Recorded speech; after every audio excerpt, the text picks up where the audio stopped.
again. Come back again. Uname na manofa ya usize sana.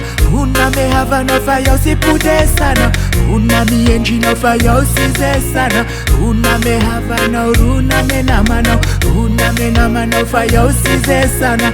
Uname hava nofa ya usipude sana. Unami enji nofa ya usize sana. Uname hava na uruname na mano. Unami yaba nofa ya udefan voch. Jeda tangala ya simamusha village. Pravish manga mula na kozana wochoch. Afdanga mbia vonga rafch kwa mafloch. Mraf chant, mraf jaf chabezaka. Ava mezaka vona pzaka ngapazaka ruhunwan. Fis koda fadambua. Siresh netemere fazaka na njapanua. Runa mienji nofa ya udata simu. Jeda sitane fira zaks mabangimu. De toute façon, yisities pangariv. Veluma anofe versulana tanarivu. Uname na manofa ya usize sana. Uname hava nofa ya usipude sana. Unami enji nofa ya usize sana. Uname hava na uruname na mano. Uname na manofa ya usize sana. Uname hava nofa ya usipude sana. Unami enji nofa ya usize sana. Uname hava na uruname na mano. Uname na mano win marnap tangeno. Pas ngabandesha vonga shaya fafafina. Wanao mangarasi rase na isucha vonga na yekaro. Tizo vauro fasimanga yekaro.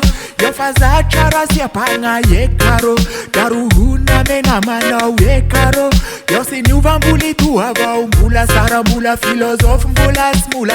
Mbula tuvla yamle bogos mbula chula. Sakonge na fatara na wanais na nambula. Umekufula na walefan bara chamye mvula. Uname hava no fiarangro na sarasar. Avde misha uchame furo manara nara. Umekwa nje wanga bnale laina ngevyak. Njai kanju wangi mbuli boxa ya yamlanj. Uname fumi tempuna wafahafa.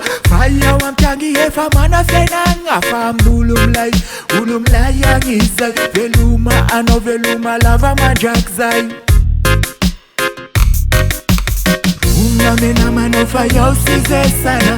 Uname hava nofa ya usipude sana. Unami enji nofa ya usize sana. Uname hava na uruname na mano. Uname na manofa ya usize sana. Uname hava nofa ya usipude sana. Unami enji nofa ya usize sana. Uname hava na uruname na mano. Uname na manofa ya usize sana. Uname hava nofa ya usipude sana. Unami enji nofa ya usize sana. Uname hava na uruname na mano. Uname na manofa ya usize sana. Uname hava nofa ya usipude sana. Unami enji nofa ya usize sana. Uname hava na uruname na mano.